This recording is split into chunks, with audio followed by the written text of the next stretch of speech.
Are you in search of a pharmacy for all your medical needs? Check out my guy Jason Hu's Skylands Pharmacy and Compounding, located at 337 US 46 Rockaway, New Jersey, zip code 07866, serving all of New York and New Jersey. They specialize in compounding sildenafil for male erectile dysfunction, as well as semaglutide and tirzepatide for weight loss. They come to you with an amazing delivery service, so don't worry about having to come in person. Once again, check out Skylands Pharmacy and Compounding in Rockaway, New Jersey by my guy Jason Hu was the first guy to buy my merch. You can call them at 973-559-7979. That's 973-559-7979. Proud partner of the DJ Sports Show. I'm Jolie Santiago with your sports report. You know, spring is here and the sports are too, but it did not seem like it when men's lacrosse was postponed due to snow. Speaking of SUNYAC matchups, women's lacrosse began conference play today. Lakers have played 7 non-conference games, including against Nazareth and St. John Fisher. Coach Britt Howard says the team has seen the right competition and hopes to execute going forward. It has felt a little bit like back and forth, especially for fans probably watching like, oh, nothing good is happening right now. But it's not so much about that. It's about these are 2 equally matched teams going head to head. Welcome back to WTOP 10 TV Sports. I'm Jolie Santiago, your sports anchor for tonight. Let's get right into it. And now you're probably wondering why I'm wearing this winter sweater for the holidays. It's because a couple weeks back, we covered a story about collegiate science technology education programs visit to St. Luke's. Hey, Jolie, come on out. Yay! Class of 2024. There you go. Congratulations. Congratulations. What a great idea. Thanks for coming. Thanks for being here. I love it. Did you guys call him Professor Roker? We did. Really? Did. You know, I'm going to have to really work on that sleep schedule. Never gets easier. Yeah, just gotta suck it up. 2 a.m. to 10 a.m. is a little tough for me, but I'll get it done. What's up, ladies and gentlemen? I'm your host, DJ Hamilton of DJ Sports Show, here at My Vision Studios once again with another great guest, my friend Jolie Santiago. How you doing, Jolie? I'm doing good. Nice to see you. Oh, man. Nice to actually meet you in person, Yeah, too. meet you in person, too. Make sure you guys are watching on YouTube. Leave a like and subscribe. And watch if you're listening to audio platforms and all, make sure you have a 5-star rating and share anybody you know who loves sports. Yep. Man, this is a great guest I'm having on. I've been really excited. I saw her on Instagram, actually, at first, when she got invited to the NBC Today show. We're going to get into that later on. But I was like, oh, who is this? Oswego. And I saw she was a Rockland native. And then I was like, oh, I'm connected with her on LinkedIn already. I was like, that's hilarious. It's a small world. It really is. It was a very small world. When I saw our connection, I was like, we know each other, but we don't really, so we got to get to know each other. Yeah. And then I was like, congratulated you. And then I had you on my radio show in early June. Yep. That was fun. Even though we had some technical difficulties, but that was fun. And then I said then and there, I got to get you on an interview, especially before you leave, which is next week, I know, for Albany for your news producer job. So it's so great to have you. First Rockland media native and my first volleyball player. That is true. I feel very proud of that, too, because you've interviewed so many people that I'm surprised I'm the first volleyball player. Yeah, and first Rockland media native. So this is historic, man. Yeah. So, Jolie, the first question I always love to ask my guests is, so you were born in Manhattan, New York, but you were raised in the same county as me, Rockland County, where you've lived in Nanuet, West Nyack, and New City.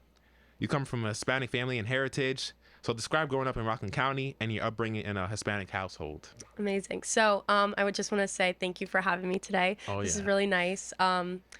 I know growing up in Rockland has definitely been a very moving experience for me because I really enjoy Rockland. It has a lot to offer. The schools are great.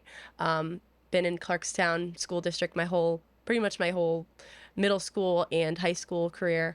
And that really created the person I am. I realized that school is something I really love, and I wanted to make that kind of community at school. So I was involved in everything, I gotta say. I was like president of DECA at school, and that's like the business club that like everybody loves and everybody should love it because it teaches you a lot about negotiation, and those are things you need in your life. But honestly, Clarkstown, it treated me very well, and I've always been very proud to be from here. Coming from a Hispanic household, you know, my parents, they're from the Bronx and Lower East Side Manhattan. You want to say their names? Yeah, Ritza and Alex. Shout out my mom and dad. And you shout out your siblings too. Isabella and Ryan. We don't have to talk about that. No, I'm playing. I'm just kidding. I love them too. But it's a great family that I have. I have a dog named Zoe Buttercream Santiago. And I just love being in a new city.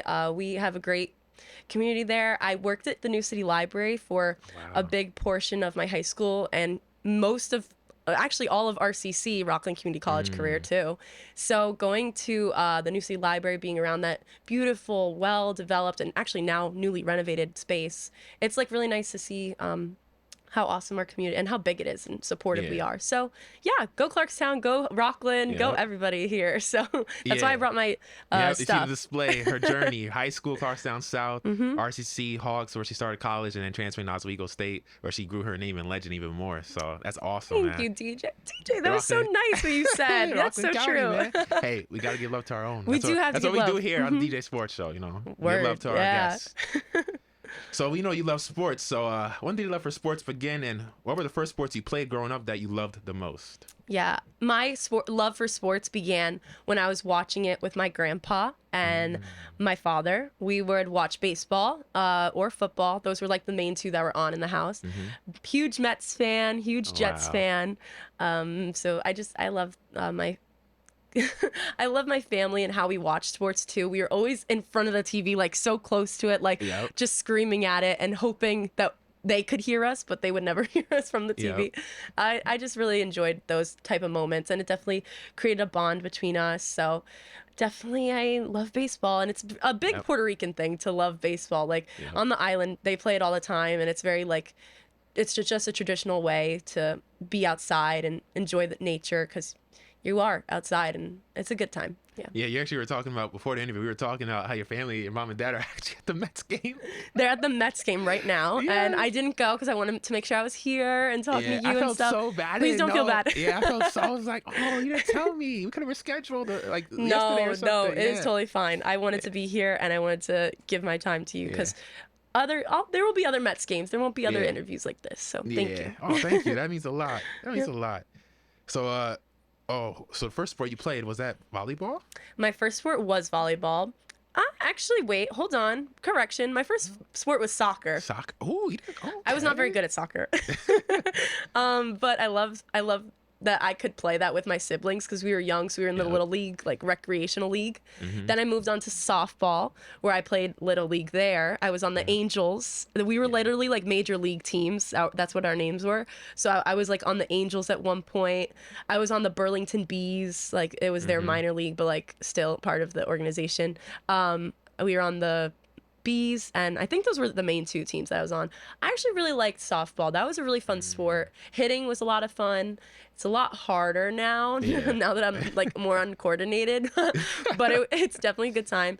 I know that I played volleyball though. Like that's the sport that I was like, that was for me. So volleyball stuck more.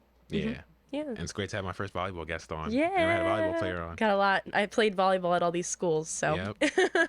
So volleyball was your main sport growing up. Who was the first person to put a ball into your hands and get you into the game?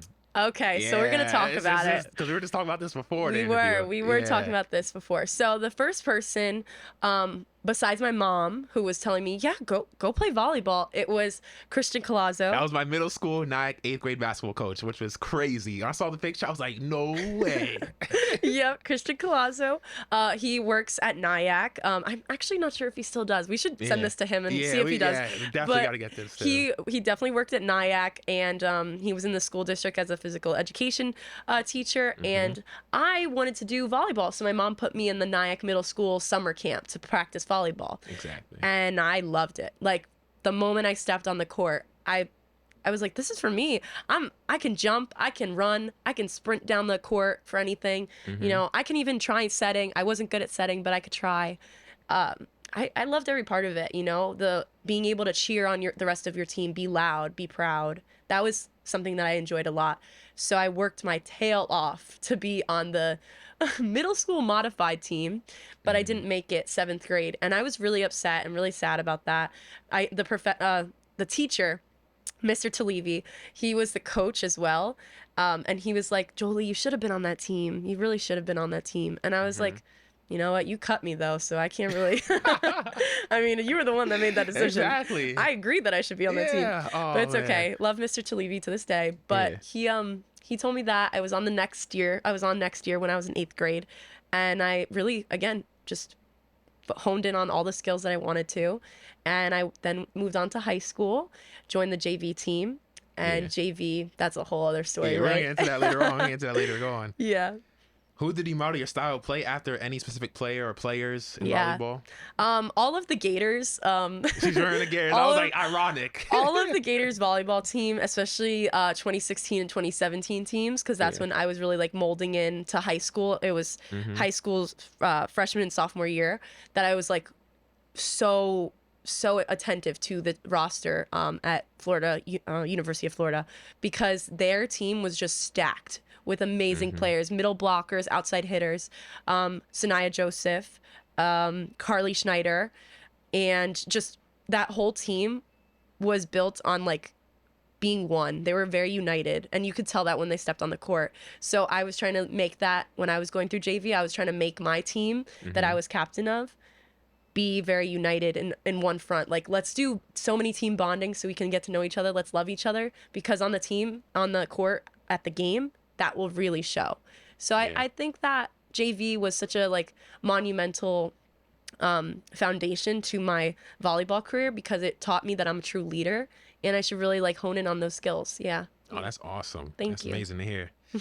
Who have been the biggest influences and inspiration throughout your life and career journey?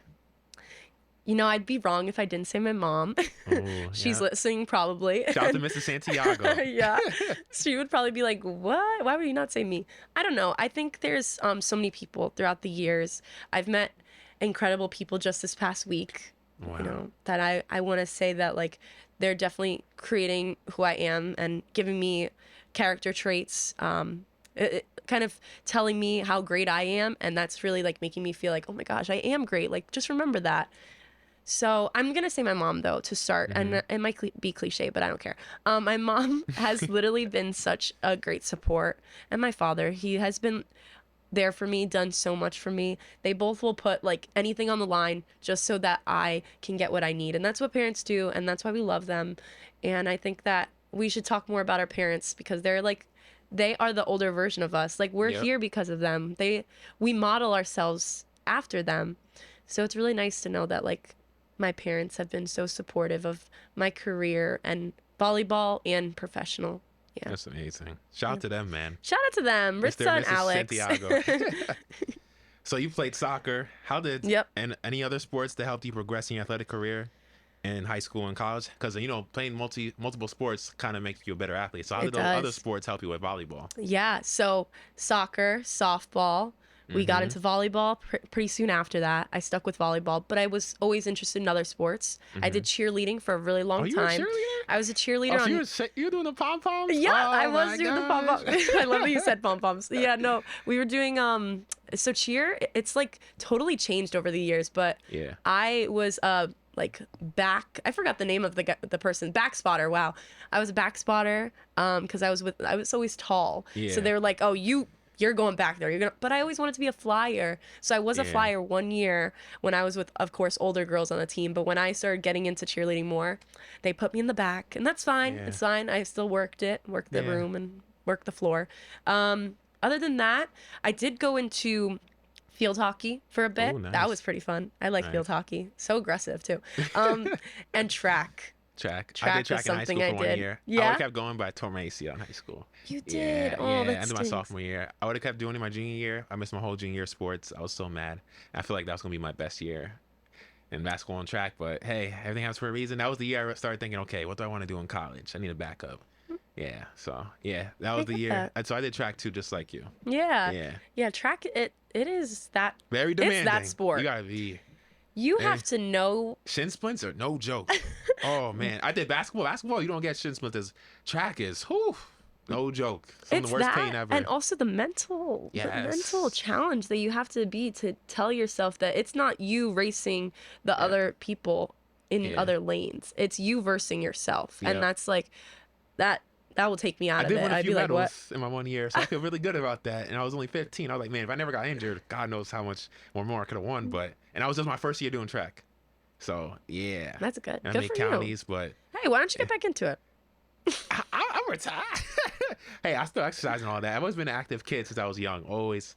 You build good habits when you're young and carries with you into young adulthood and all that. So I always pride myself. You saw me eating grapes before we came here. Hey, healthy kid out here, man. So you attended Felix Festa Middle School. What do you remember about your days there as an athlete and student as it helped you prepare for high school? And also, how did not making the 7th grade team motivate you going forward? Yeah, it definitely motivated me. Yeah. I remember my house had like a little side piece to it, so there was like a patch of grass, and I just grabbed the volleyball and was hitting the ball up against the house, and my mom, it's right next to her door, her door that she slept next to. Wow. And she was just like, can you stop? And I'm like, no, I have to practice, you know, I didn't make the team, I have to make it next year if I want to continue on this sport, because I felt like I was also starting a little late. I don't know why I felt like I was behind, so I was like, I need to pick it up. Need to catch up. Yeah. So I was really committed, and I stayed persistent, and that's how I made the 8th grade team. And we did really well. I think we did really well. That team was a lot of fun. It was nice to see my parents come watch me in middle school, and like I was on the A team too, because then they split it up. It was like, oh, now you're on the A team or the B team, and I was on the A team, so you got to like watch that team play, and then there was another team after, but I didn't play with them. Like it was good. But persistence is what I was taught. I was taught that I should continue going even when I'm down. Another thing is that I had a gym teacher. His name was Dr. Smalt. He would tell me a lot of times that I was very talented and that I should keep going with volleyball because he saw that I didn't make it. And he was like, it's okay, you're going to make it next year, this and that. And I was like, thank you so much. That's very nice. But a lot of times I'd still be down on it. So one day I was walking through the halls and my head was literally down. Like I was like, you know, those times when you're in middle school, like, oh, man, I'm just a sad person today. I wish somebody would help me. That's literally how it was. Yeah. And I could tell like I was being so dramatic, but he just saw me. He's like, pick your head up, and walked away. I was like, okay, let me pick my head up and I'll walk straight. And I don't know, it was something about that I think about to this day. Like, you know what? Hold your head high. Even if you're sad, just hold your head high. What does it have to? What's gonna matter? At least you're changing your perspective just by doing one simple thing. Wow. So, hold your head high no matter how the day goes. He didn't know the type of effect that would have on your career, man. That's that little small instant. That's crazy. I think about that too, and it's weird that you remember little small things that people say or do, and they stick with you. And when they stick with you and you can bring it up later, you like look back like, he doesn't know how much he helped me. She doesn't know how much he helped me. So I'll send this to him too. I'll find his I'll find his email like you find everybody else's email. Or the profile. Hey, you call me the ultimate researcher. Yep, ultimate researcher right here. He finds everybody. Oh man, they call me a scout. So it's now time for high school, where you attended Clarkstown South, and I was North Rockland, so we were right there near each other. I didn't like North Rockland too much, but it's fine. No, it's fine. North Rockland volleyball beat us, man. Yeah. But at least we're cool. I have some grievances. We're cool though. Yeah. It's okay. So you played for the Vikings, where you were the captain of the JV volleyball team and also varsity later on as the middle blocker. Your first 2 years under Coach Bergen and Mazza. What do you remember about your JV years playing volleyball at Clarkstown for Mazza and Bergen? And tell me about some of those crazy JV tournaments we've been talking about over the last few weeks. Yeah, so I remember that JV team with Coach Bergen and Coach Mazza. Mazza was my environmental science teacher later in when I got into junior year. But when I was in JV, she was intense. They both weren't really intense. The first coach, Coach Bergen, I saw her actually in Nyack the other day, but she was moving. She moved to California, so she's not around anymore. But she was like so spiritual. Like that was her thing. She wanted people to realize that in order to be a really good athlete, you have to be in tune with your body. Yep. So learning that freshman year, I mean, I think that was really incredible that I was taught that freshman year. And she's also said things that stuck with me. So she was talking about doing a tree pose. Well, Mazza did that as well. But there was something about like making the most of knowing what's inside of you and being able to take that with you when you go to do your sport. So they would like we would literally do yoga on the court. The other teams thought we were weird, which makes sense, but we were very calm going into the game. So not many teams could say they're calm before a game like that. So for the tournaments that we participated in, they were insane. We did really good at tournaments. Our JV team was really stacked. I remember I was leaving a tournament early because I had to go to, I got an award for I believe it was Hispanic Excellence. It was a Hispanic Excellence Award in high school. I got it. Give you a clap for that. Thank you. Thank you so much. No, I really appreciate that because I really definitely earned it. And it was across like Rockland County. So all of the students were going to go to this reception. I had to leave this tournament early for that. And I was really sad about it.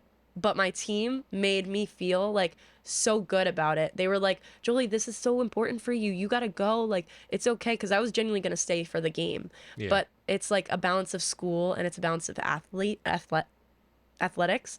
And I had to pick school in that sense, my education. But what I'm taking away from the story was that I had such great people around me. I created such a great team. We were so united and I felt so supported by them, and it turned into like what we call a sisterhood. So I really thank all of them, the coaches, but the teammates that I had. It was a great season. So yeah, I wanted to talk about that because that was definitely a good memory of high school. Like a fraternity. Yeah. A college frat. like a fraternity, but like we are a sisterhood and we're really cool and we play sports and yeah, it's like a club team. Do you remember any of those names of those tournaments? Yeah, there was the Clarkstown South tournament actually. The one that I left for was the Clarkstown South tournament. And I was like, I can't leave my home tournament for this. But I did. And it was, again, at the end of the day, it was great because I got that award and I was on stage and shaking hands with great people and learning from them. But I think what was most important was that I had a team that supported me on and off the court. And that's what matters. Yep. Hey, you don't get to be successful by yourself. There are people who help you along the way. Definitely.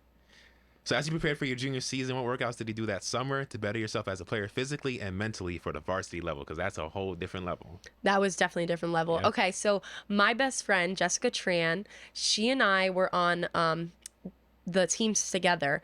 And actually, if I can backpedal real quick, I was on JV when a lot of the other sophomores that I was, again, a sophomore with, because this is the second year I'm talking about, I was on JV, and a lot of the other sophomores were moved up to varsity because varsity didn't have a lot of girls on the team. All the seniors had graduated, so they had they only had a couple of juniors, and they needed a new sophomore class to come in. And I was like one of maybe 2 or 3 sophomores left on JV. And I was kind of sad about that at first. You know, you're seeing your other, sophomores moved up to varsity. Yep. You're staying back. That definitely messes with your psyche because you're like, I just worked my tail off. Yeah. But being captain on that JV team, leading that team of pretty much freshmen, it was really important to me. So I'm talking about this because when I was going to varsity junior year, I was working 10 times harder than the other sophomores that were going into their junior year and going into varsity because they had already had their spot on the varsity team. Yep. They had gotten where they wanted to be. I was now working up to be there.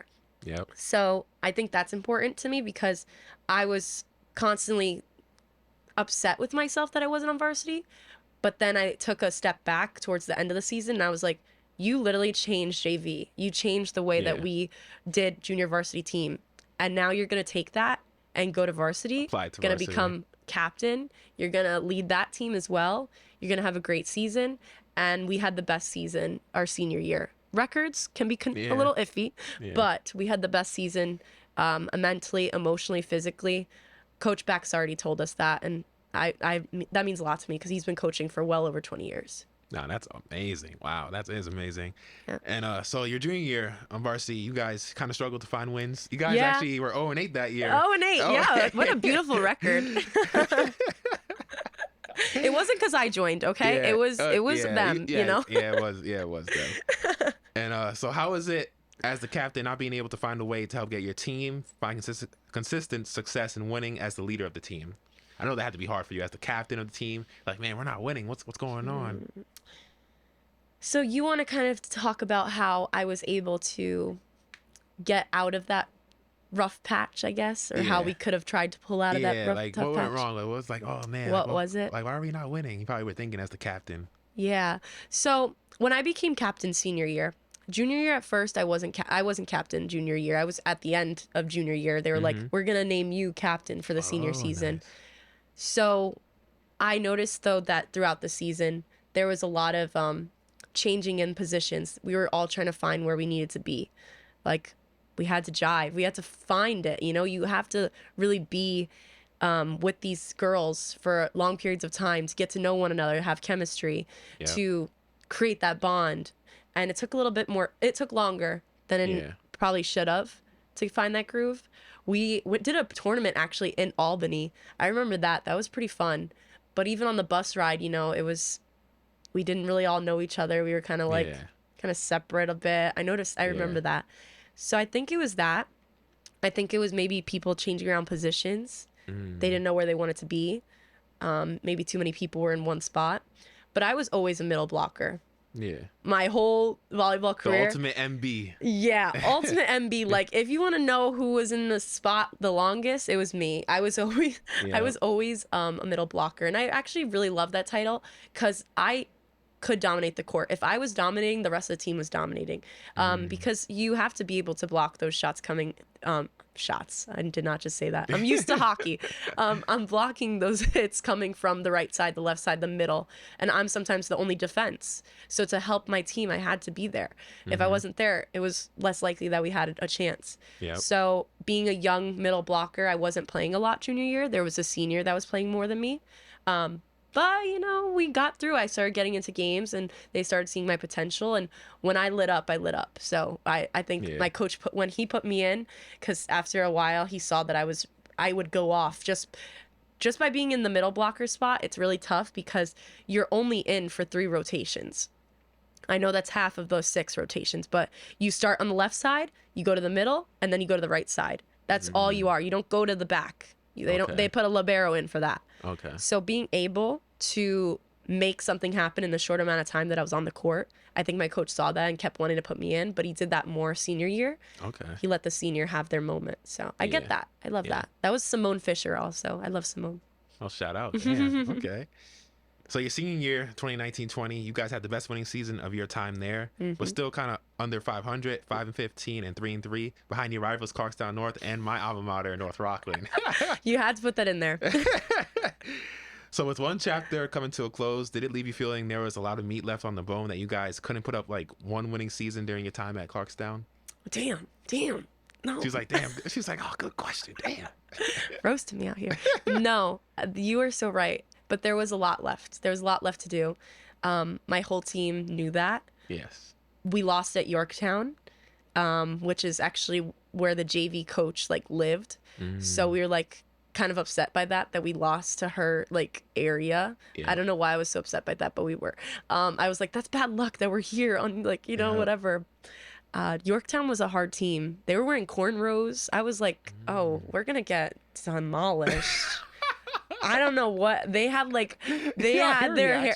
Everybody was matching. Their shoes were matching. Their hair was all in like they were like Allen Iverson. Yeah, they were ready to go. They were like, we're coming after you, because if by beating us, they then advanced to states.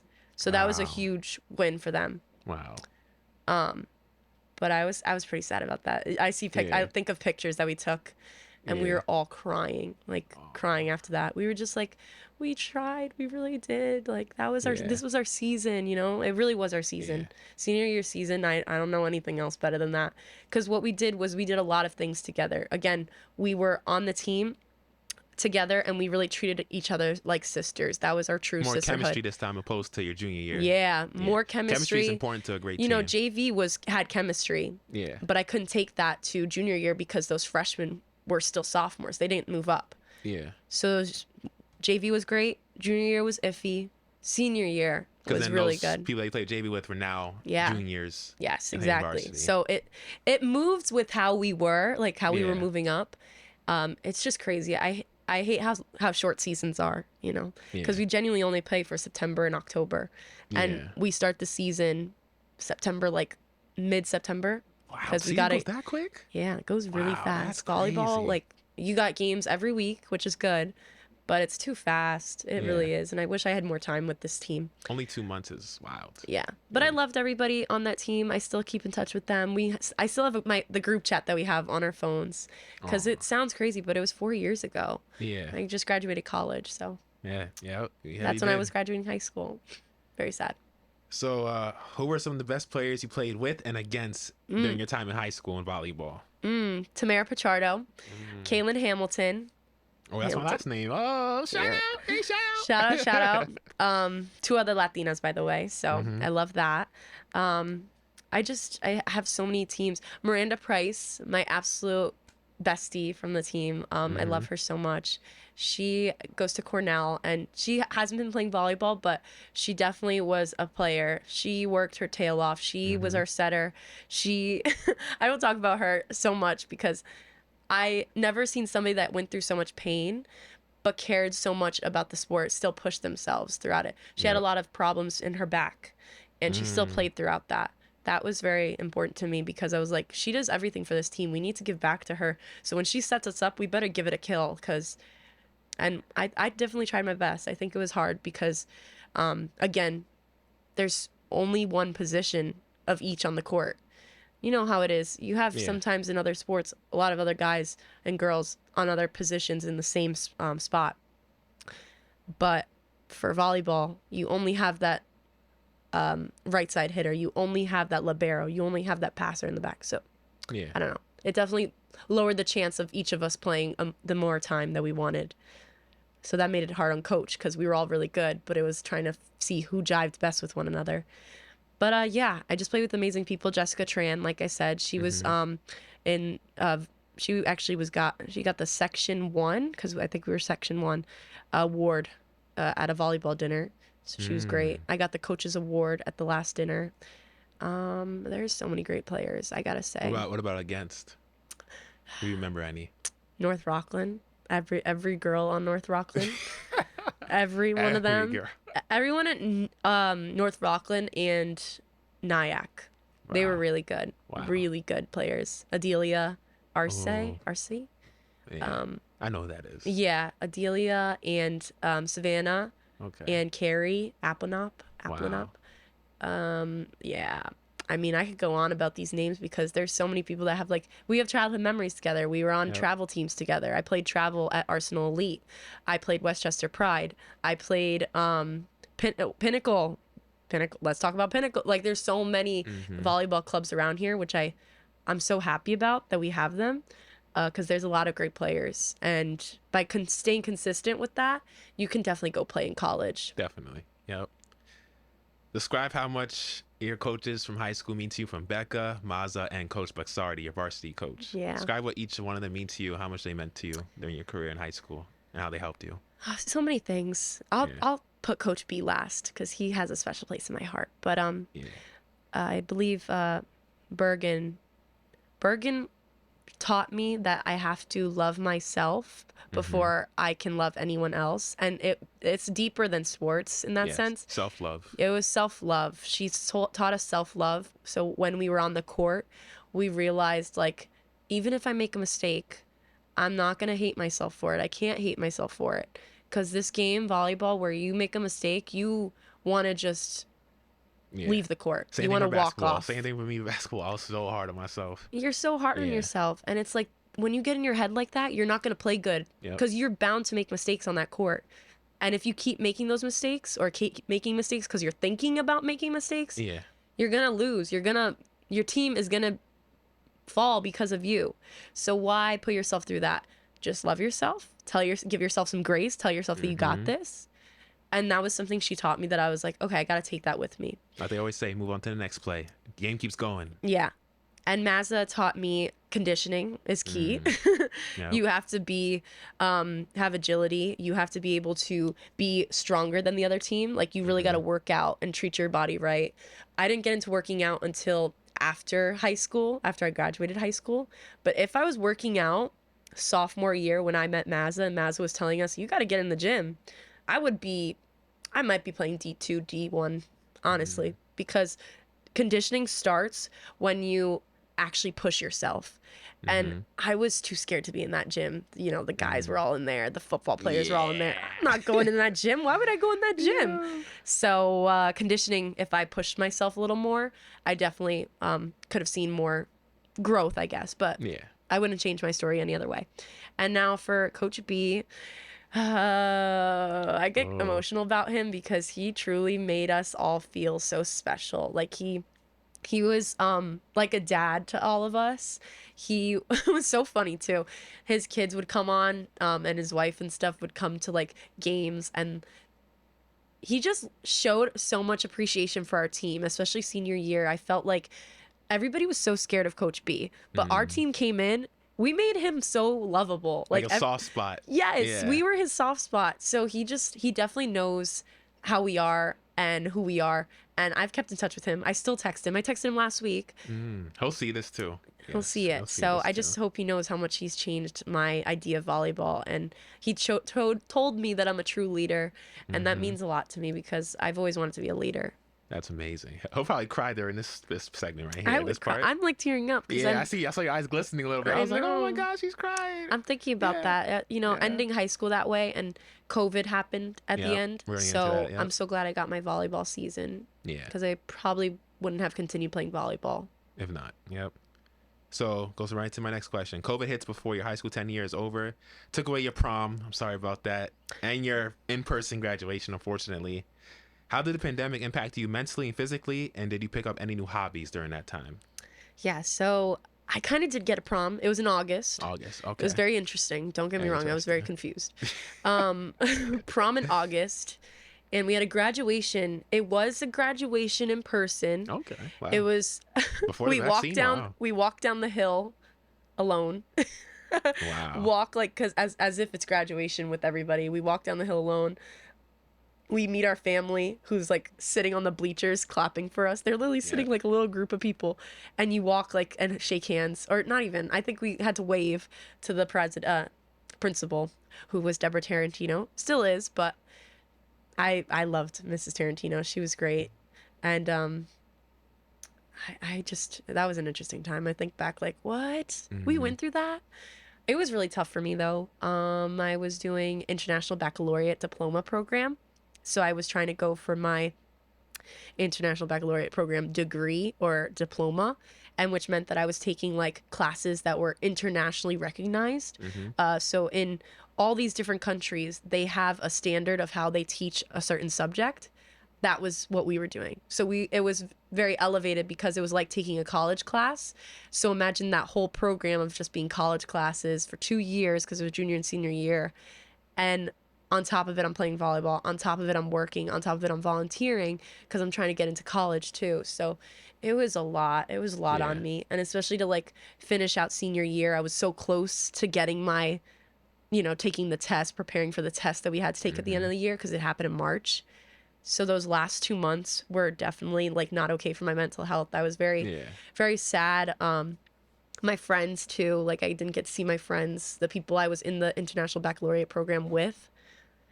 It was hard. I think what challenged me the most was social media, because you could get lost on there for hours. You have nothing else to do. You could be doing work, but instead I was procrastinating because I was like so mentally drained. So I was on Instagram, Twitter, Facebook, all that, like scrolling through, and you just get lost. And I felt like really lost during that time. And it was around the time of like Black Lives Matter movement as well. So a lot was happening. In my household, I was feeling like, oh my God, like we all should do something, or we should all say something, or, whatever's going on. But you kind of have to just stay, because I've been a journalist since I was in high school. So for me, I wanted to cover what's going on. I wanted to say, hey, this is going on. We should cover this. Hey, we should talk about this. But I felt so I felt like the world was bigger than me and I'm so small. And that's kind of what COVID made everybody feel like. So it was definitely a very depressing state that I'm sure myself and my family and everybody else was in, because it was really, really heartbreaking to just kind of see people out there, but you're not really exactly going out there. I remember I committed to Penn State during COVID, and I was so excited, but I was also really terrified, because I was like, is this what college is going to be like? I'm going to be online. I'm going to talk to my teachers through the computer. I'm not going to have the dorm experience, living in a dorm with my friends and making college friends. I was so scared. So I ultimately decided to go back on that decision. Yeah. Wow. That goes right again. Segue to the next question. I didn't even know you originally committed to Penn State. Yeah. You did save yourself some money though, so I ain't gonna. Hey, so you made the right decision. I did. Because I was the same way in high school. I was like, man, I do not. I wanted to go to Quinnipiac. I got offered, but I didn't. It would have been paying so much money. I like Quinnipiac. Yeah. Great school I for get communications. you. Great School but, for man, law too. I was interested in law at one point, so I was looking at that. Yeah, definitely Quinnipiac. I was like, yeah, it'll be great in college, but man, when I'm done with college, as long as it's no joke. I was like, you know what, I'll do it. I'm glad I applied to RCC. One of the best decisions I ever made. I saved 2 years off loans. One of the best decisions I ever made. Yeah, out of high school though, when you're in high school, you're like, I want to go away. I want to get the college experience. But hey, I'm look back, I'm glad that 17-year-old DJ made that decision to go to community college first. There's nothing wrong with doing that, kids. Just letting you know. Word. There's 2 RCC alumni right here. 2 RCC alumni. And we've done pretty well. We've done some big things. We're on a trajectory right now going up. So let's talk about RCC. Oh, we will. I'm so excited. It's now time to choose a college. You attend RCC your first 2 years before transferring to a 4-year, similar to what I did. So before we get into RCC, who are some of the teachers and people who had an impact on you during our time at RCC? So I remember I was going to I'm like shaking my hands because I'm like, I have a story. So I was gonna go to RCC after graduating high school, but like in between I was kind of like, oh, Penn State though, but RCC, but Penn State though, but RCC. And the thing that really made me feel like, no, I'm gonna just go to RCC is when I found out Penn State like wasn't doing the communication with me that I needed. So they weren't exactly telling us, oh, you guys are gonna get these classes. Like nothing was being communicated. When I tell you nothing, I mean nothing. Like I wasn't getting any emails after I put the deposit. I was again more scared because I'm like, I put the deposit. Am I gonna like not go anymore? Because that would be really sad. I just want to go to school. Yeah. I didn't really hear from them, so I started applying to like other schools. Yeah. And I applied to RCC. And when I applied to RCC, I was like, wait, this is also a really quick question, a really quick thing too. It was the NFL draft. Yep. And I was watching it. It was great. I was watching it that year. And I'll still know all the players because I was up all night and I was like, by the end of the NFL draft, I will make my decision on where I'm going to school. And I made my decision to go to Penn State. And I think it was probably because I was watching athletes that were going to the NFL. Yeah. But anyways, random story. But the reason I'm talking about this is because I decided to apply for RCC on my birthday. On my 18th birthday, I was like, I think I'm just going to go to RCC. Just have a safe state. Have a safe thing. Yeah, exactly. Yeah. And it turned, like, I tell you, they emailed me that same day. Wow. Yes. You're accepted. You're coming to RCC. Like, they were very quick with everything. Like, are you interested? Come take a tour. They were doing in-person tours. Like, they were still very active, and it was a local school. So we know we could just go right over there. We don't have to take a 5-hour drive to get there. So I just went over, did a tour, spoke to everybody that I needed to speak to, did an orientation very quickly. I mean, everything happened so fast, but I liked that it was happening so fast because I didn't want to miss the cutoff of starting school after September. I didn't want to be like a semester behind. And that's totally fine if you do, but for me, I just wanted to stay on track. I didn't want to stop my education. Exactly. So I'm glad that, RCC was very quick to come in, and there's so many professors to name that helped me out. You want to name a few of them? So many. Oh my gosh. I have one that stands out to me, or two. Richard Connolly, shout out to him. I had him both my years at RCC, freshman and sophomore. He was one of my communications teacher. He was like 73 at that time, and he was walking with no cane. This dude was one of the best human beings ever. Great sense of humor, everything. He'll give you some great jokes too. Oh, he was funny. He was like, how you doing, Mr. Hamilton? You doing good there today? He was just a great dude. I had him for broadcast media, mass communications, and he was like, you should start a podcast. He was one of the people that said, and that was before DJ Sports Show. That's so cool. He was one of those people, man. He always had a smile on his face. Even if the day was he still found a way to make us, uplift us. Like I wrote in my autobiography series in the college years. He's one of the greatest teachers I ever had. I feel like the greatest teachers I ever had were from junior year and up. Like junior year and college. Those are the greatest teachers I ever had. They each had a big impact on me. From Metcalf, my 11th grade history teacher, and senior year, Beloga, junior year writing teacher. If not, he said, you're writing, you have a gift. If not for him, I don't think I even enjoy writing as much Like, he made me enjoy it more. Your writing is great, though. Oh, thank you. Let's all say that right now. Like, Oh, you, Stop. you make and produce these articles within seconds, and I'm like, how do you do that? I genuinely don't even know how you do that. I take forever because I'm like, okay, did I say that right? Like, isn't that? But you just do it, and I'm very inspired by you because you're like the Nike logo and slogan. So just continue to do it. Oh, thank you so much. Yeah, but shout out to him, man. Like, without him, he helped me get better at writing, and he made me enjoy it more. I had teachers before, but he took it to the next level, and he kept some of my work, he said, for future years for classes. I was like, wow, that made me emotional. Yeah. So, and he was very strict. Like, he gave me tough love because he knew I was gifted. Sometimes I would get angry. I'm like, man, why is he so hard on me? But I knew why. So if not for him, I don't think the website comes years later. And then Nori Negron, my senior year English teacher, she like never got mad.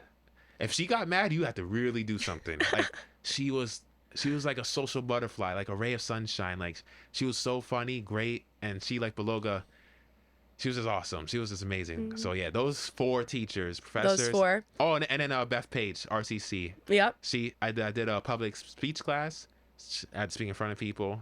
She was like, DJ, yeah, you're not as nervous as most people.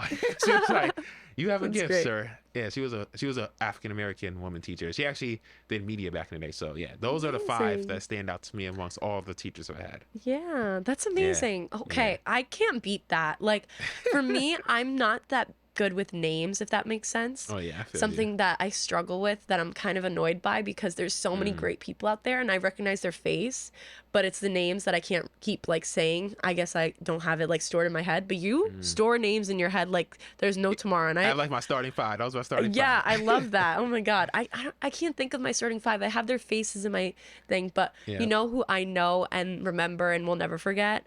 Megan Nolan. Dr. Nolan, actually. Ooh. She's amazing. She was my English literature professor. Wow, I just loved the way that she taught. She wanted everybody to listen, and it's because the things that she was teaching them were lessons that she learned, and she didn't want people to go through the same things. So she was like a life and literature professor, and those go hand in hand. You can get a lot of life lessons from what you're reading, and the book we were reading was A Clockwork Orange, and I still think about that book to this day. I watched the movie; it was insane, but it just makes you think how powerful literature can be. I wanted to be a writer when I was at this time journalist. I've always wanted to be a journalist. Now the way I wanted to go has always been: should I do writing? Should I do broadcast? Should I do writing? Should I do broadcast? Why not do both? Why not do both? But I noticed at that time in my life I was interested in writing, so I was connecting with her we were very close with one another, and she just put out a book too, so I'm very proud of her. She's doing great things. That's Dr. Awesome. Nolan at RCC.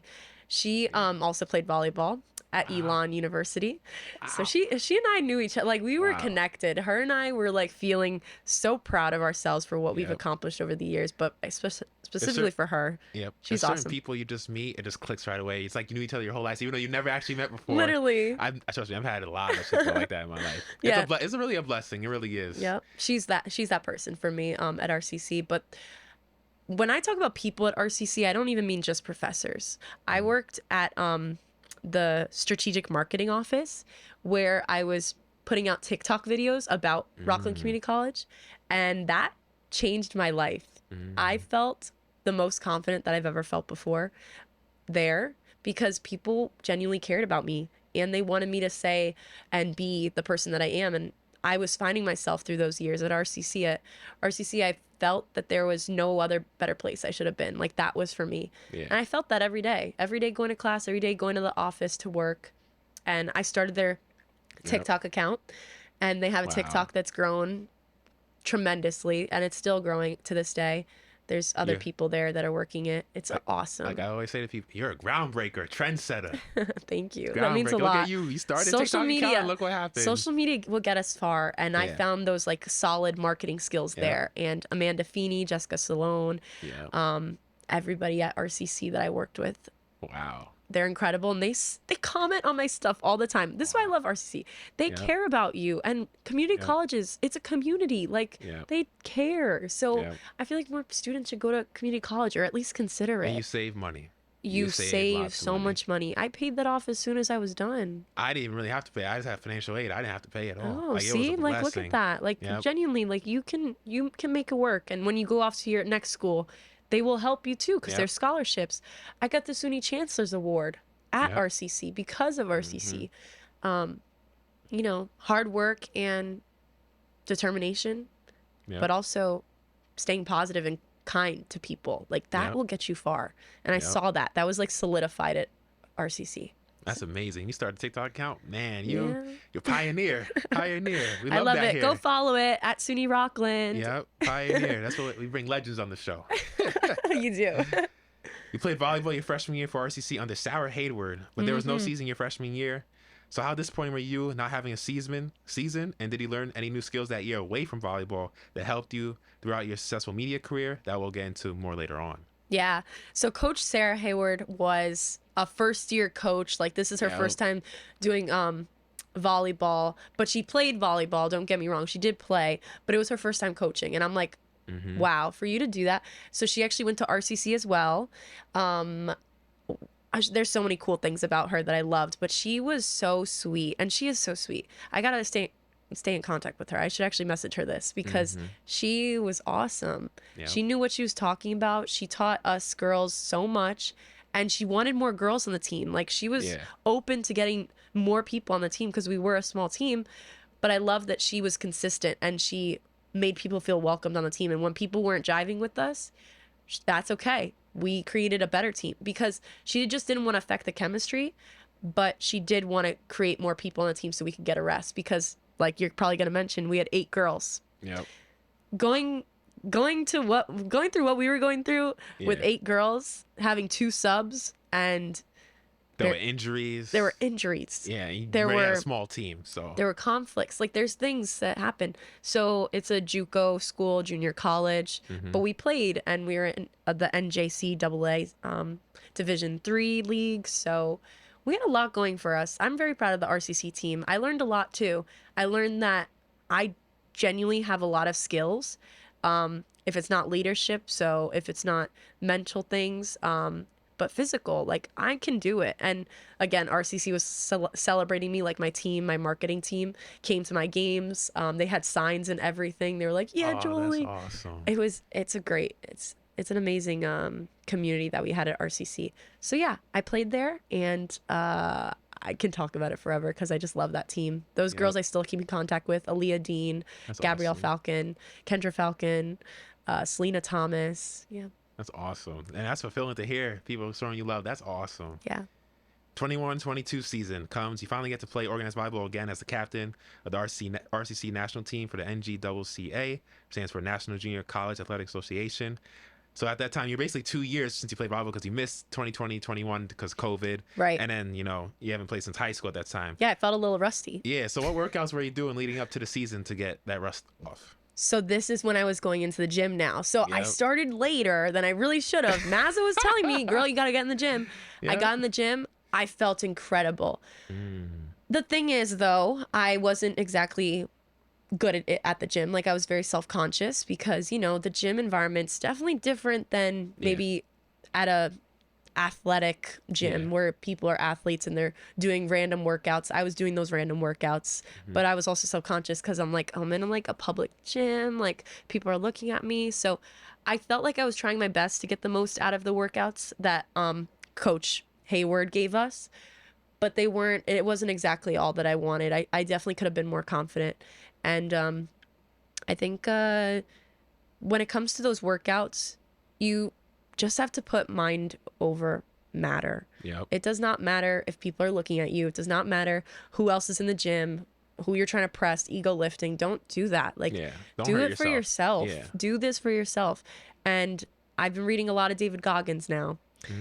He's the guy to read about. He's the guy to read from, read his books, listen to his podcast, because he will help me really feel confident in myself. And if I was listening to him back when I was starting out working out in the gym, I would definitely be in a better place because I didn't realize how much I was letting like other people's views of me take over my gym experience. Because I started at Retro Fitness in 2020. And I'm telling you this because starting in the gym is very nerve-wracking.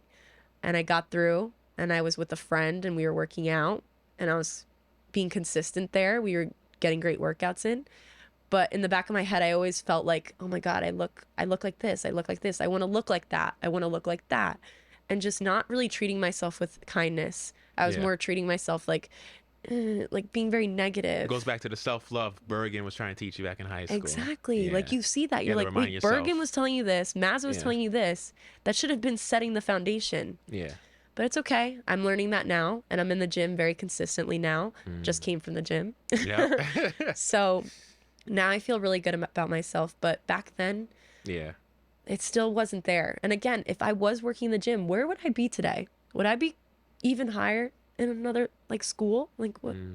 But it's okay. You know, we all have our own story, and I love this one. I don't want to change it. But you can't think of the hypotheticals all the time. Can't think of the hypotheticals. Like alternate universe, like, oh, what is this? That's time. That's like seeing the time travel movies, like Back to the Future. True. If you go to the past, you change this little thing, your present day will be different. Yeah. And it might not be better as you might think, but hey. You're right. Happens for a reason. It happens for a reason. Everything is happening for a reason right now. Now we're here. Yep. This is happening for a reason. So thank you for that. So unlike high school, your roster of 8 girls. College, you guys were actually really good. 16-8 overall, 5-3 in conference play. You had 2 instances that season. You guys consisted of 6-game winning streaks. I researched. How great did it feel to be a part of a winning team as the leader on the court? Because I'm gonna go through your stats right now. You were incredible that year. 109 kills, including an astounding 16 in a single game victory at Westchester Community College on September 14th that season. 1.27 kills per set, 322 attacks with a .214 hitting percentage, 18 service aces, 93 receptions, 91 digs with 1.06 digs per set, 23 block solos, 31 block assists for 54 blocks total. You accounted for 165.5 points in the season and 1.9 points per set and started in all 24 matches. Damn, Iron Woman. So I call you Wonder Woman? Don't hype me up. Wait, I love that. I love that you did all this research. It makes me feel very special, but continue. How fulfilling was it for you personally to not only see your team winning, but you playing on a crucial role into your guys' success? Especially after a high school career, you know, you didn't really win as much, but now in college, you're doing all these amazing things and you guys are winning. Yeah. And we just came off of COVID where we were not working out. Well, we started after COVID, but actually what is after COVID? I don't know. But we started, we were off for a while. We actually got into the season. And it was your coach's first season as well. It was our coach's first season. A lot of these girls were starting.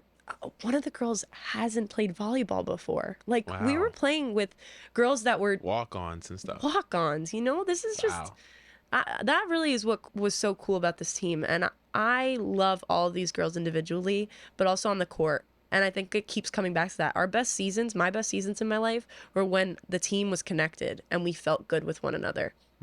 I felt really good with these girls. These girls were family to me. We would have practices 8 p.m. to 10 p.m. After everybody's day was whatever, long gone. We still had to drive home. We still had to do homework. We still had to do everything else that was on our list, but we still came to practice. We were all there. We were all ready to go. And Coach Hayward was definitely tired after days. I could tell she was tired. We were all tired, but we pushed through because we made a season that's usually 2 months, like, you know. We made it 3. We made it 4. Wow. Because we went to nationals. Yep, we're gonna get into that. We're gonna get into that, but I'm so grateful for having those stats and them being recorded. You know, RCC, it's a small school. You know, we don't have all the hands on deck like, you know, we might have in another school. But our sports department cared about us and put a lot of effort into us and was able to have a stats person there, make sure they have the court nice and ready. They took videos, like. Shout out Rockland Community College. Yeah, some of those, I do have some videos. Yeah, I definitely do because they're home. But I want to tell you one of the best experiences I had there. It was the Mid-Hudson Conference Championship. Oh, we're about to get into that right now. We're gonna talk about it because I love that. That's one for the books. Yeah, we're gonna get to that right now. So you guys made quite the playoff run that year, defeating Ulster and Dutchess en route to the Mid-Hudson Conference title. And then defeating Westchester Dutchess again to make the Northeast Regional Finals to play Queensboro before falling short to them in the Northeast District Final, 3-0.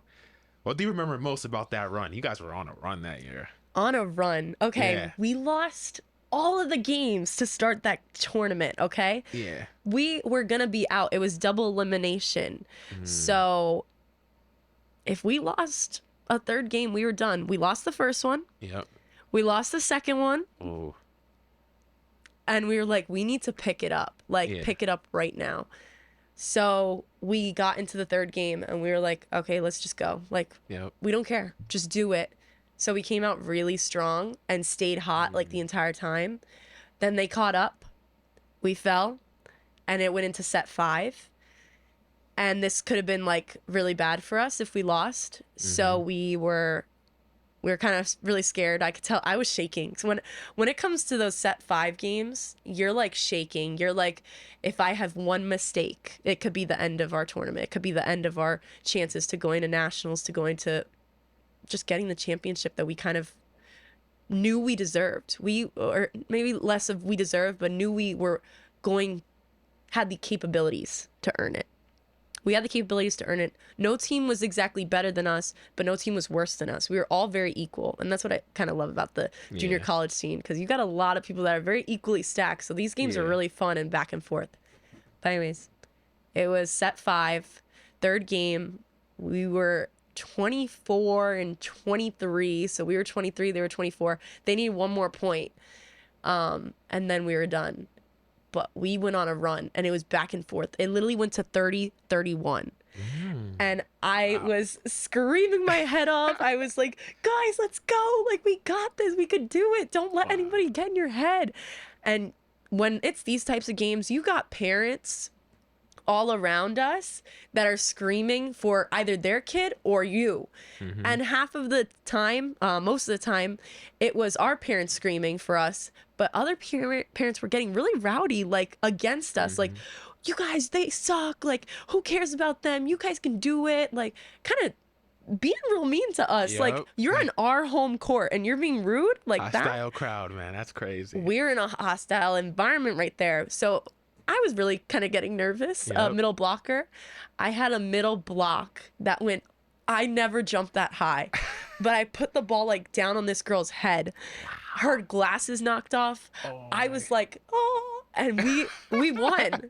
I literally have never been so excited before. That game was so much fun, but the whole tournament wasn't even over. We just survived. Yep.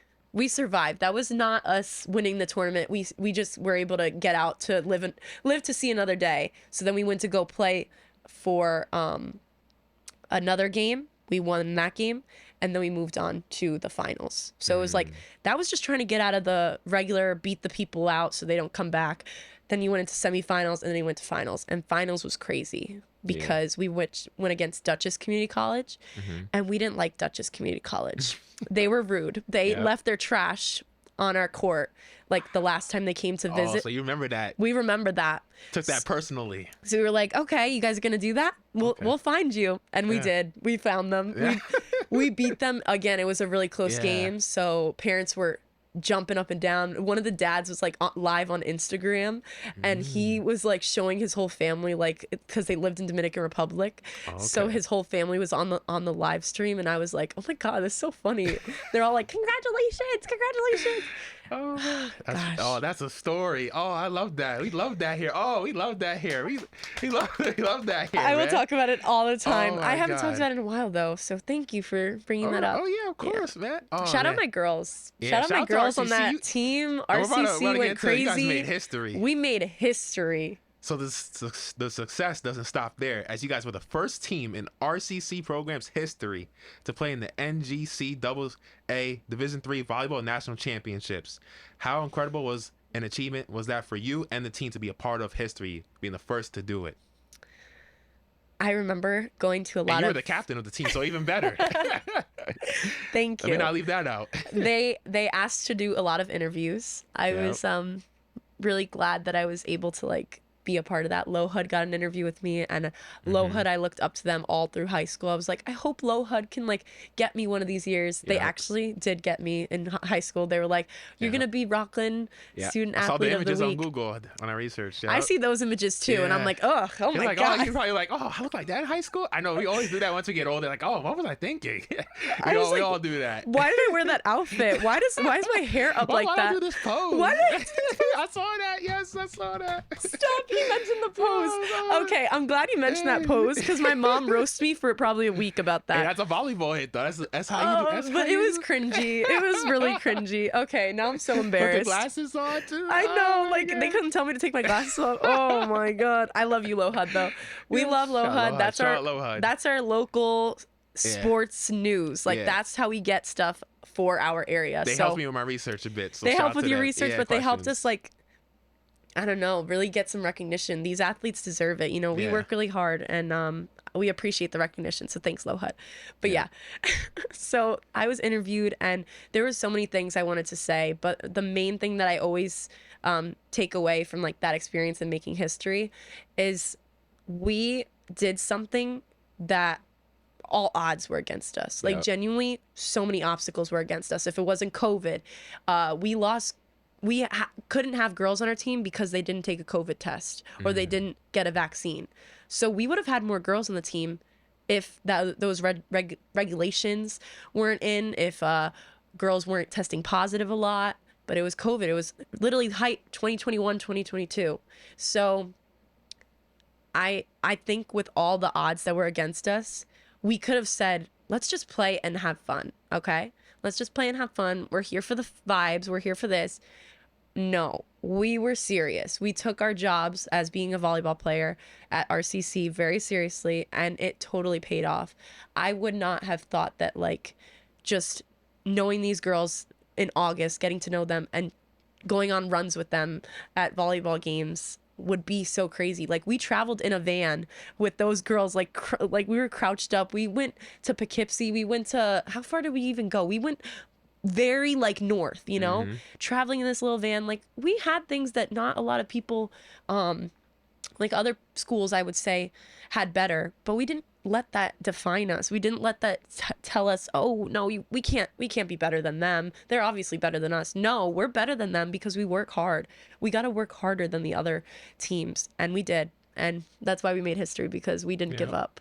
So I'm so proud of them. I'm so proud of us. Yeah, LV and Chan at the end of LeBron saying, this is for the 845. This is for the 845. Yeah. Just like he did after Cleveland winning that. That was the greatest finals I've ever seen. I was so emotional. I love LeBron. Yeah. Yeah. I know you had that channel in LeBron. This is for the Rockland County, man. Hey, they always try to count us out, people from Rockland County, like, oh, people try to settle for less. Yep. I'm glad we're two examples. We always strive to be the best and strive for more. We are. We are. The best. Those girls in that team were incredibly talented, and they didn't say, oh, you know, I came from this high school where we won this championship, because some girls did. Some Gabrielle Falcon and Kendra Falcon at Nanuet, they were an incredible two players on that team, and they got championships.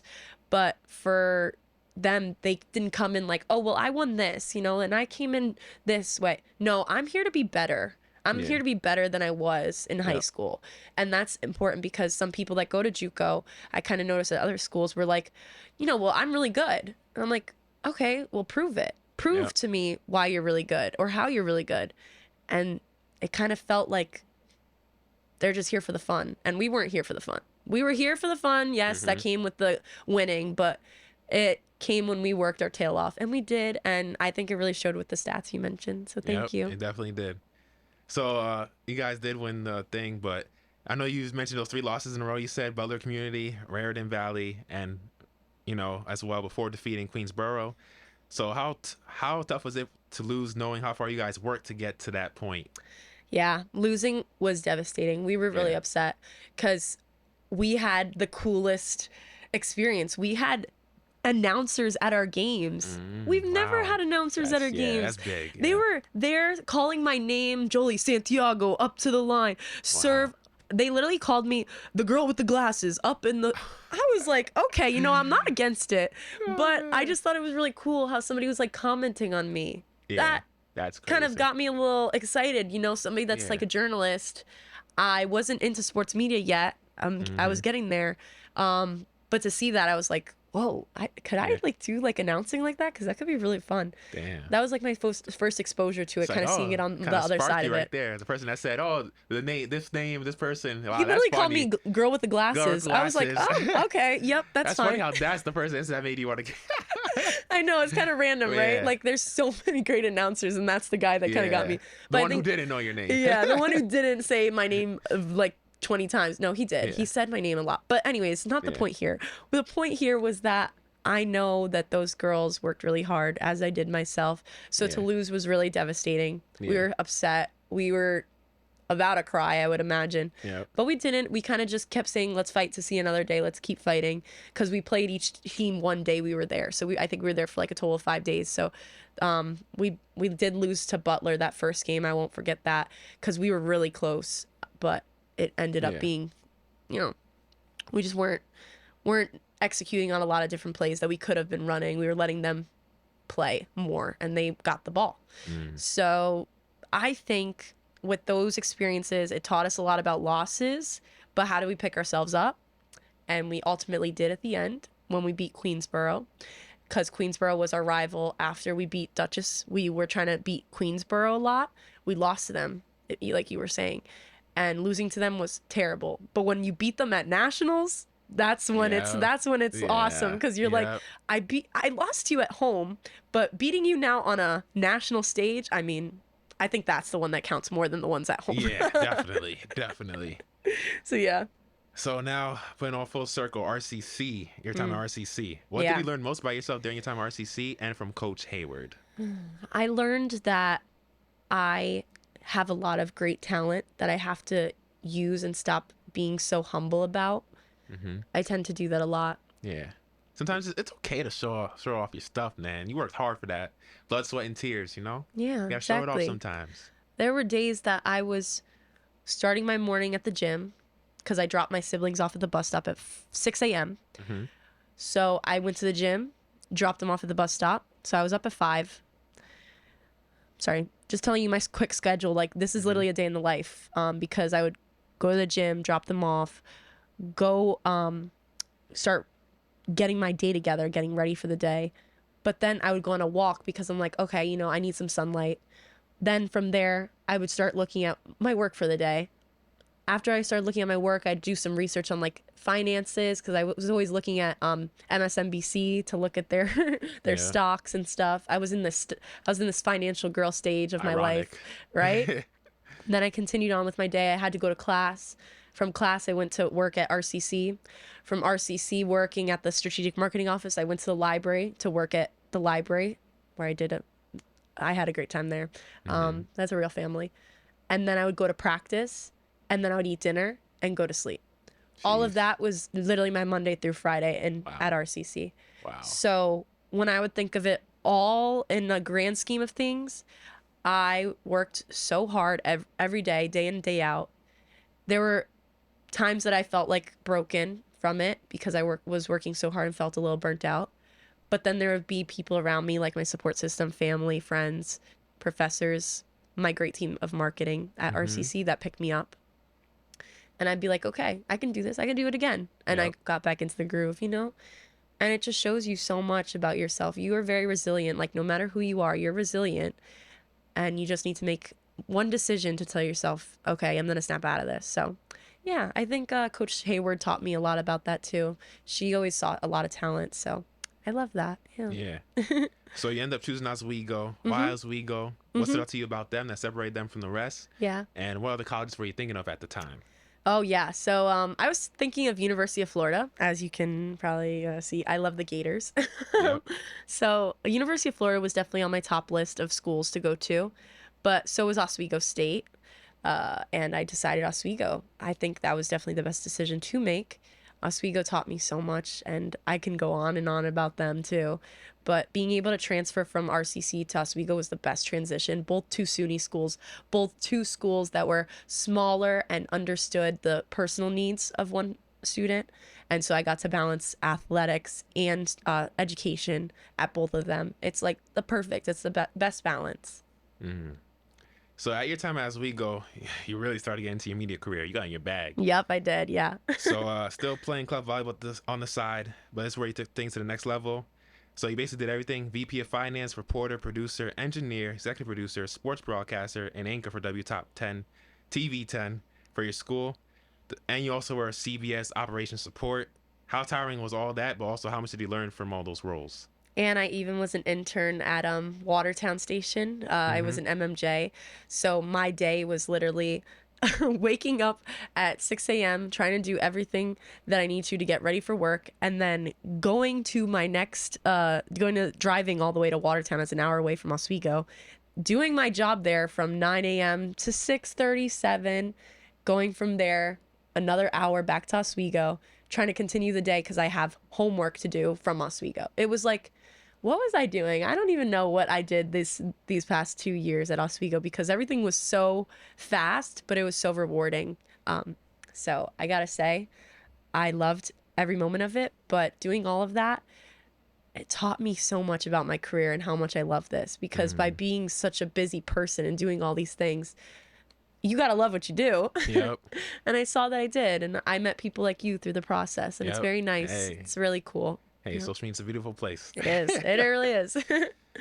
So you're a pioneer again. You were a part of the first all-women's broadcast in Oswego history back in February for Oswego men's hockey, where you and a few other girls called the game. When did the idea first come in doing something so monumental for your school, and how did it feel to be a part in leading/creating history once again?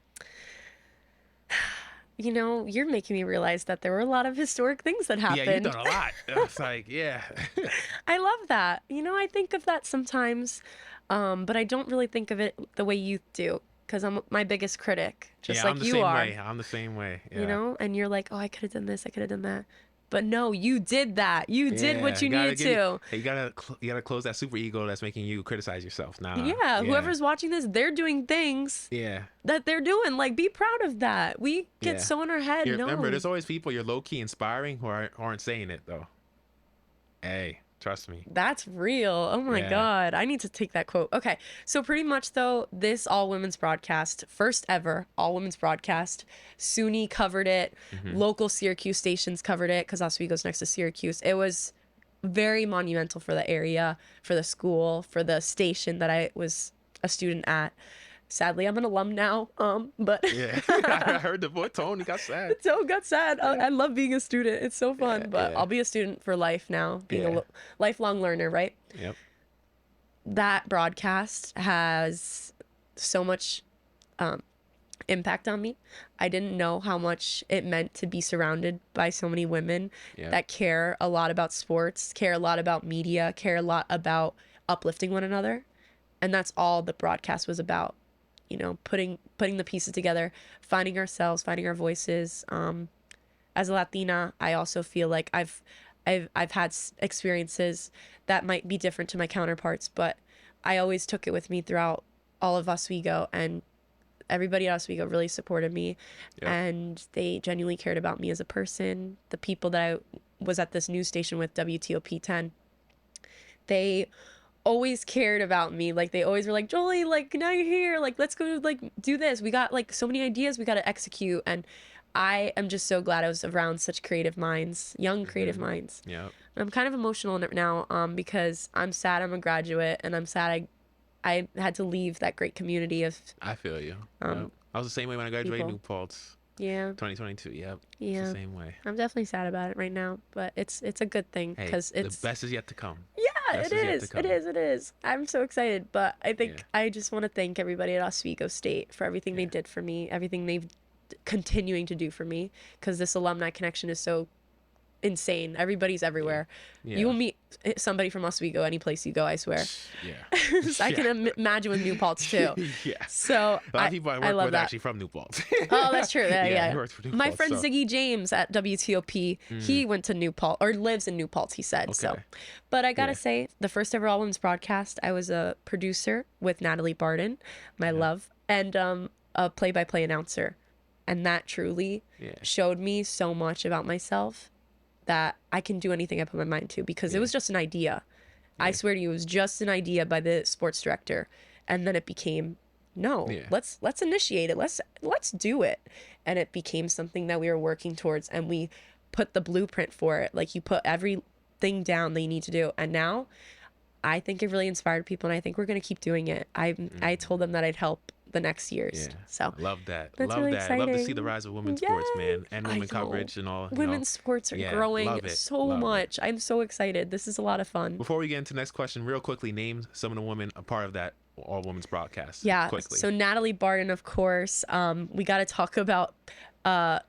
There's so many. I'm like trying to think of everybody. So Gabby Gilia was my color commentator. Mm-hmm. She's insane. She actually worked on the Buffalo Bills social media. Oh, wow. Shout out to her. Kaylee Richmond, Madison Flood, Sydney Selleck, Melinda Brancato. I love everybody so much. Patsy, what's your last name? McGee? Mitzi Muffley? For some reason I'm blanking on her last name. Starts with an M though. Genuinely, everybody there was so incredible that I feel like it's too many people to name, but there were 21 girls. Wow. Girls, women. Shout out to all of you. I was like, I gotta get you guys, let you give them a shout out. I'm glad that you gave that, because their names matter. You gotta tell them. Put their names on the producer label. We actually had that running credits at the end. It was so nice. Mia Dirks, she was graphics. She's incredible, and our director.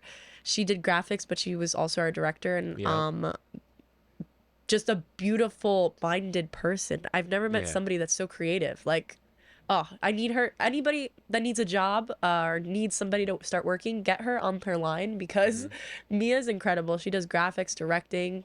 She can do anything. So yeah. So you also learned under the great professor and NBC Today show news weather anchor and journalist Al Roker. Describe Al as a professor in person, how much he has meant for you in your career, what you learned from him that you'll carry with you for the rest of your life. And describe how it was to be invited to join the Today Show a few months back in May to represent Oswego.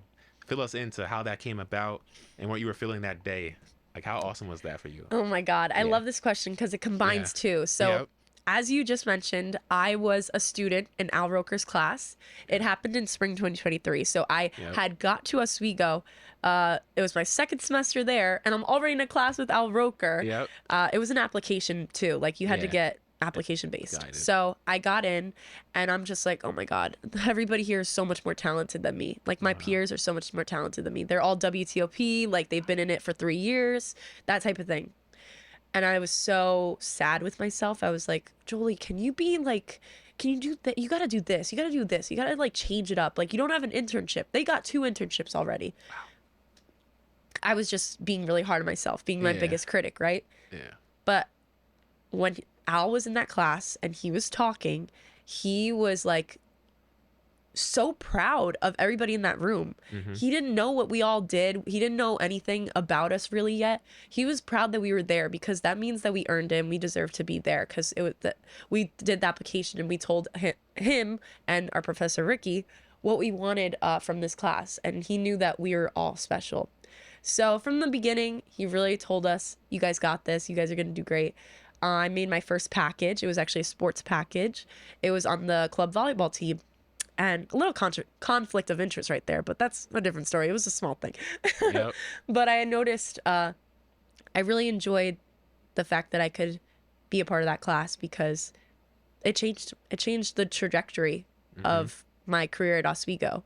I was able to tell people, Al Roker really likes my work. Like, this is something I want to... That's a legend right there. Yes, that's what I'm saying. I hope he sees this too. That would be amazing, yes. He's been such a mentor to this entire process, but telling people like, hey, Al Roker liked this, or Al Roker thinks I'm good at this, or whatever, it gave me a sense in the back of my mind, like, I have support in something I'm just starting out in, because I was just starting out in broadcast. I didn't take broadcast classes until I had started the next year. So taking the class with Al that semester gave me a really good boost. Like, okay, this is where I need to do, this is what I need to start happening, everything.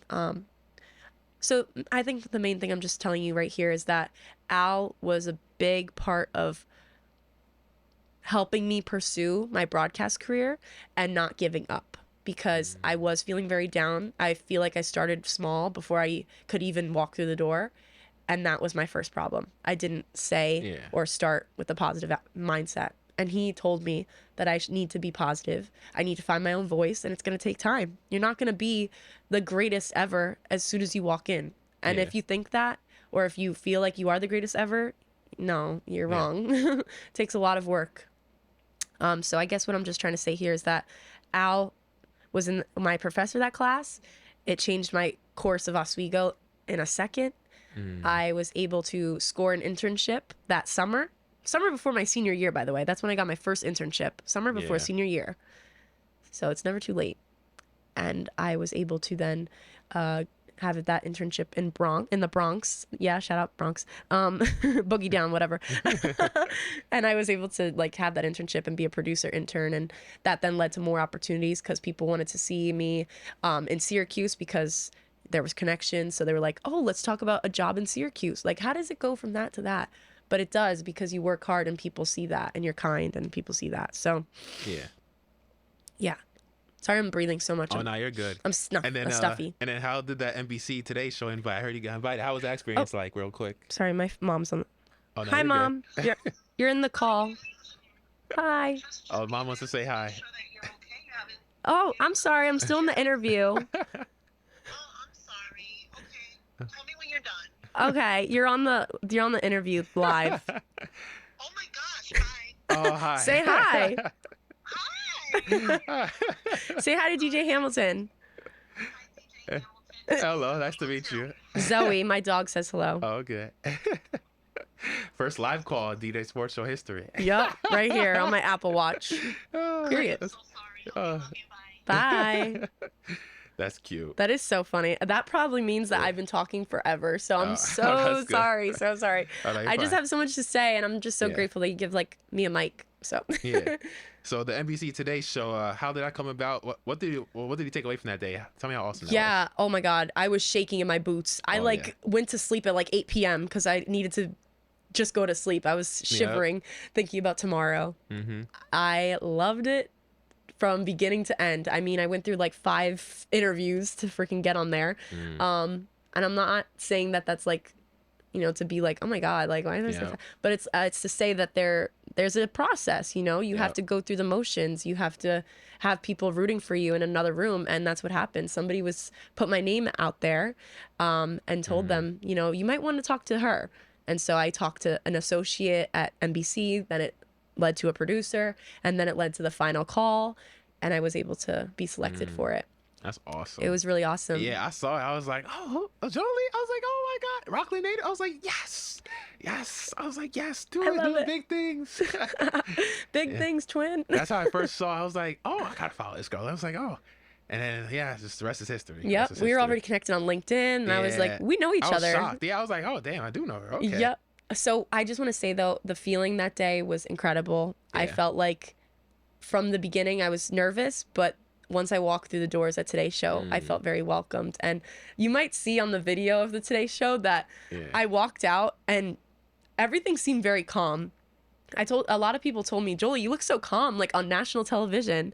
I'm like, I know. And I think it's because I just was like, my mind kind of went blank and I just was answering like how I would usually answer things or talk. Like right now, I think I'm just talking a lot because I feel so comfortable with you. But I was so like, quick to the point, sharp. Quick to the point, sharp. Saying this, no doing extra. Keep it simple. Keeping it simple, showing off my, I did a sports report during that, so I did that very it was very fluid. I was watching that. I was like, yes, go Jolie. I was very happy afterwards, and I was on cloud 9. Let me tell you, after that I was on cloud 9. That definitely had to give you a confidence boost. Definitely. Something else that I was on cloud 9 for, because that's my first thing. No, that's my second thing that I was ever on cloud 9 for. My first thing I was ever on cloud 9 for was when I was at RCC. I was selected to do an interview with Bruce Kreiser. He's an NBA assistant coach at Orlando Magic. And that's so random, but he went to Rockland Community College. Wow. Okay. Dropping gems. Oh, we love it. First live call in D-Day Sports History. First live call, first interview that I've ever did like that. Yeah. It was at RCC. Second interview or second moment was at Oswego. Hey, it doesn't matter where you come from. If you put the work in and you believe and network, you can achieve anything. Right. Last question before quick hitters. You ready? Yeah. So now as you enter adulthood, you're about to be moving to Albany, New York next week to be a news producer at WNYT for News Channel 13. What are you most excited about the position, and what do you look to learn from as you embark on this new chapter of your life? That's a beautiful question to ask, especially after the week I had at National Association of Hispanic Journalists. Yep, we're into that. Yep. I could not be more grateful for a community that I now have behind me of support and love, because that's what I got a lot of. Like, I was very loved at that conference, and I think that just goes to show that people are willing to help you if you're willing to ask questions and want to learn. And that's what I was doing at the conference. I was just trying to be a sponge. I was trying to soak it all up, because I'm going to this new job in Albany. I want to be great at what I do. So I'm going to be working as a producer there. I'm so excited. Like, this station has so many legends there right now and before them that I'm like, be a sponge, soak it all in, learn all as much as you can. yeah, that's all I'm going to do. I'm going to keep my head on straight, on forward, keep it held high, like Dr. Small told me. Do what I need to do and continue to honestly work hard and be kind. That's been my motto. Yep. Yeah. Ready for the quick hitters now? All right, let's go. I got hitters. this. What was the biggest pivot moment of your life, good or bad, that has brought you on this journey you've been on? What was the changing moment of your life, basically? That's a quick hitter? I'm supposed to answer that fast? I can't. Oh, that's so hard. Okay, wait. Yeah, you got a few. I do have a few. What would you say was the one changing moment that changed you for the better, or good or bad? Can we come back? Come back to that? We'll come back. We'll come back to that. I'll get it for you guys. How important is it to you to grow and be a part of the popularity and awareness of women's sports and this great movement shift we've seen the last few years, especially this year? I can answer that immediately. It feels empowering. I feel like we're showing audiences after us that there's a big community here and you should join us and be a part of it. Don't feel intimidated. Don't feel like this isn't for you because you don't see other people doing it. Do it even if you don't see other people doing it. Honestly, that's how we're here. We don't exactly all have all these role models, but there's people that come before you.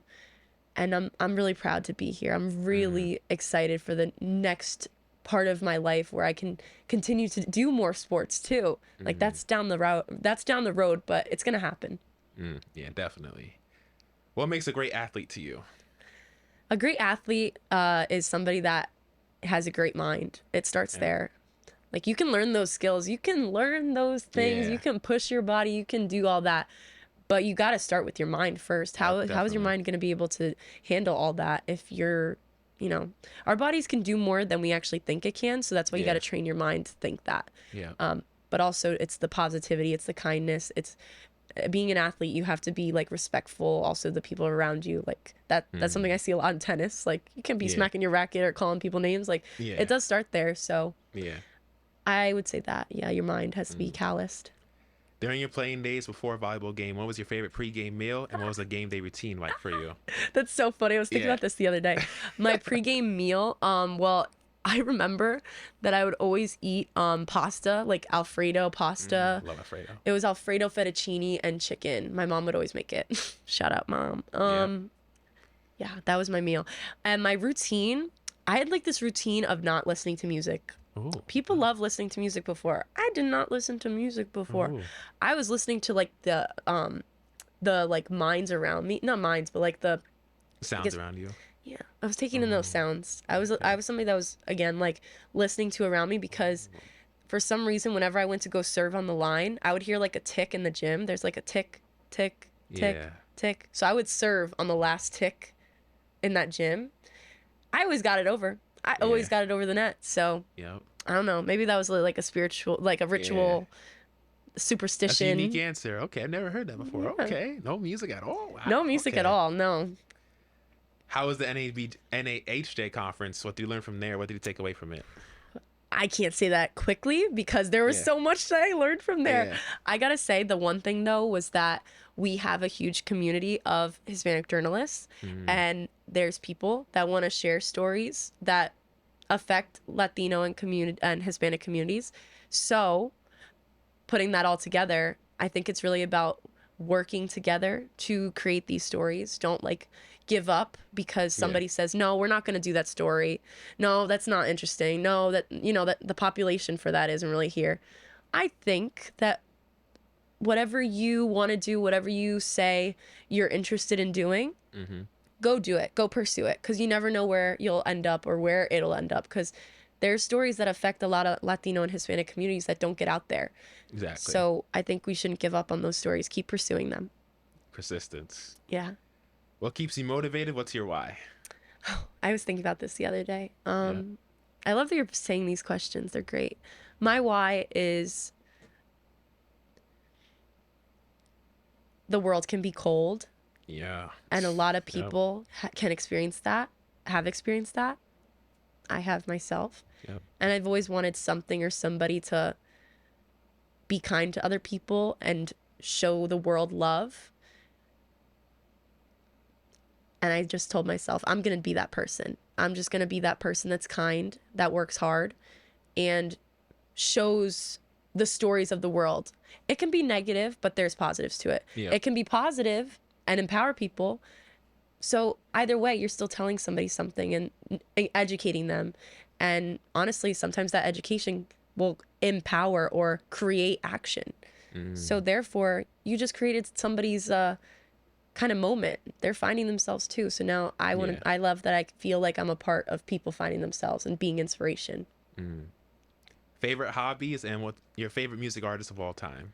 Okay. You can name like 5 music artists. It doesn't have to be in order. Top 5. No, it's okay. I listen to a lot of music, but you guys are gonna like be weirded out by my answer. Oh, now it's your list. Okay. Zach Bryan. A little country pop there. Morgan Wallen recently. That's funny. All the New Falls girls I interviewed, they said the same thing. Did they actually? Oh my God. Country town. I think I know why. I think it's because it's bringing us back to like that cute like pop music, but like you have a little country accent to it, and you're kind of feeling like you can dance to it.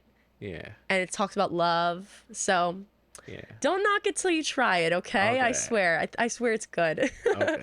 But I think those are my 2 right now. But I love Ariana Grande. I love Halsey. Halsey has been my artist since I was in high school. So yeah, those are a couple of artists. But I gotta say my what was the one? Hobbies. Yeah. Reading. Yeah. I can Listening tell. to your podcast. Wait, really? Oh my gosh. Oh, your podcast. You're my the favorite people guest you of all have. time. What? No, that's crazy. I did not expect that. Yeah, Okay. yeah. Wow. Thank you so much. Damn. I don't want to cry here, but yeah. Thank you so. Man, I did not expect that at all. Yeah. Wow. No. I love it. I think you have a really nice talent. You're building it up from the bottom.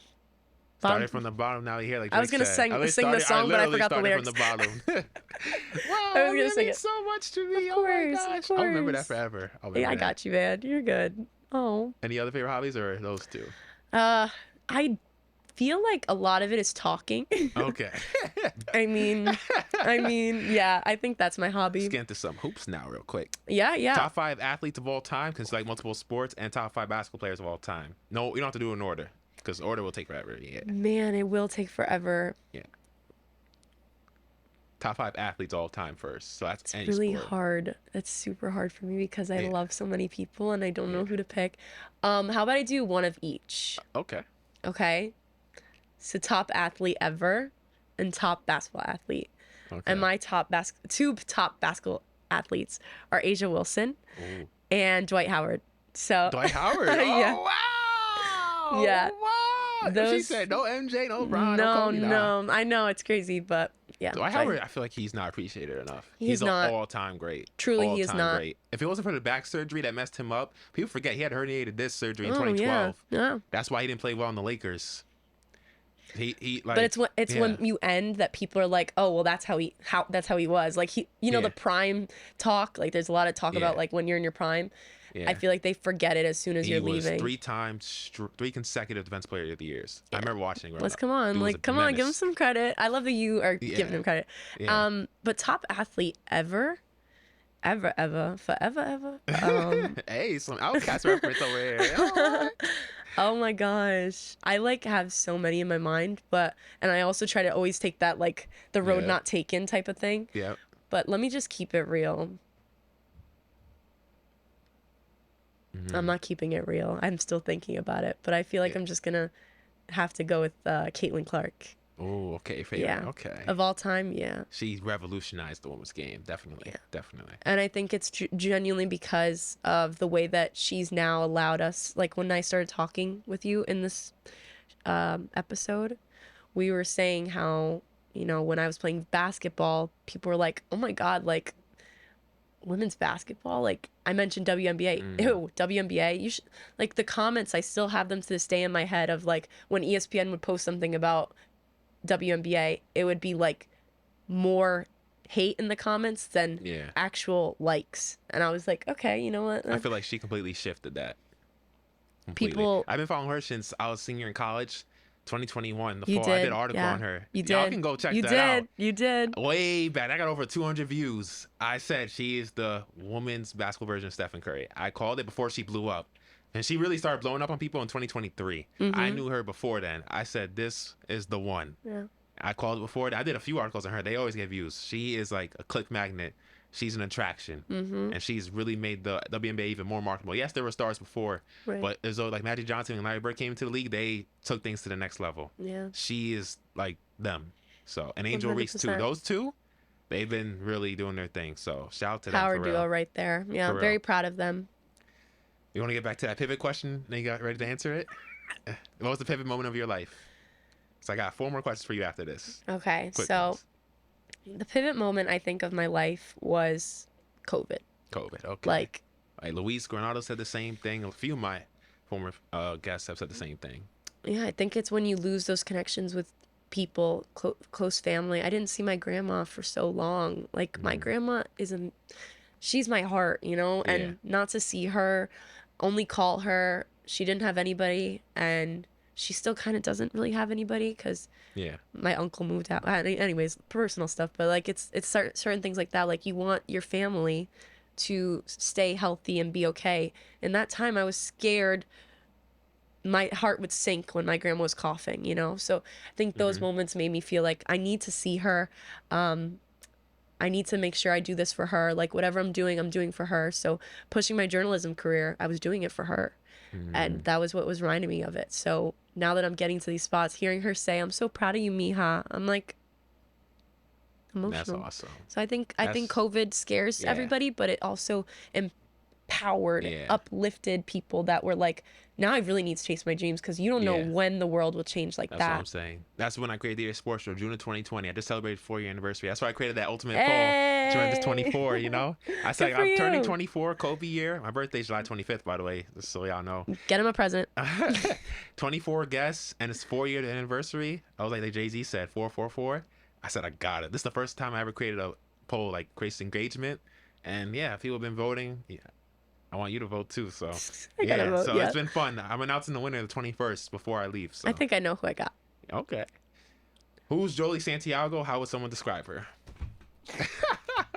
She's like, damn, this question's so hard. It's just so hard. Who is Jolie Santiago? Seems like you've never been asked that question before. No, I haven't. Well, something I learned at the conference was I want to say my name however I want to say my name, right? Growing up in Clarkstown, I've always said Jolie Santiago, like Santiago. Yeah.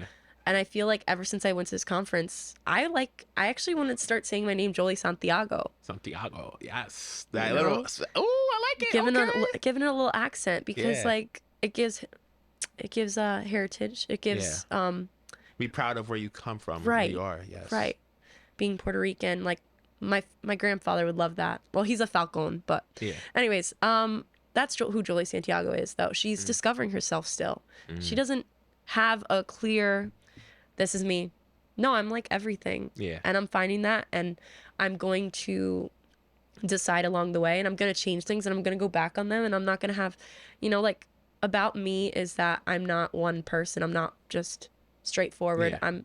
I'm all these things that make up an incredible person, and I hope people around me see that. People that I meet see that, but the people around me right now, they know that. And they love me for who I am, and that gives me a lot of like grace, because I feel like I'm very hard on myself, and they kind of pull me back in, like, girl, you're good, it's okay. So great. I guess what I'm just saying is like who I am is who I make myself to be, and I'm still making myself through the process. And I'm independent of the positive and negative opinions of other people. You know, like, it's my life, and I'm gonna be proud of myself. And, you know, I'll get down on myself, you know, everybody does, but I gotta pick it up real quick. Yeah. So, yeah, thanks for that question. Oh, yeah, of course. What are your career/life goals? My career goals are really to push myself to work in sports. I would love to be working in front of the camera, behind the camera, sports production. And if it's not that down the road, then we'll see. But right now, I see myself working in the sports industry, sports media, and getting to be a part of something like Special. So special. Like, you know that your show and everything, it's brought people together. Like, I would have not known who Gigi Spears was until, like, you had her on your show, and I was like, whoa, that's incredible. Like, her the people. Accomplishments. I tried to list her accomplishments once I released the interview. I put there in the and it probably went on for pages and pages. Like, it's the type of things that people are able to accomplish in their life, and through sports. It's something that everybody should know about. For them, those accolades are very important because they worked hard and they calloused their mind to do that. So I want to go into sports. My life goals, though, are to be happy. Yep. I just want to be happy. Yep. Live life to the fullest. You only get one. Yeah, it really is true. And every day that goes by, I'm like, just thankful for it. Yeah, I'm thankful. I'm waking up thankful. It's just scary how fast time's going. So tell me just about enjoy it. the day. This fall marks 10 years since I started high school. Oh my God. What? Yeah, 10 years since I started 9th grade. Oh, I'm just like, yo, Lord, slow down, please. 10 years. I'm like, man, slow down. It goes fast. Yep. 2 more. Who would you like to see on the show? But you have to help me get them on. Could be any sport. Could be a coach, someone in sports media. Yeah, athlete. What about getting Christian Colazo on here? Christian Colazo. You can help me do that? I can help you. Oh, is he a coach for volleyball still? I think he is. Volleyball, Nyack High School. They're incredible. Their team is incredible, but it's because of him. And who else would you say? He trains everybody. Who's another or 2? Another couple people. Like 1 or 2 more. 1 or 2.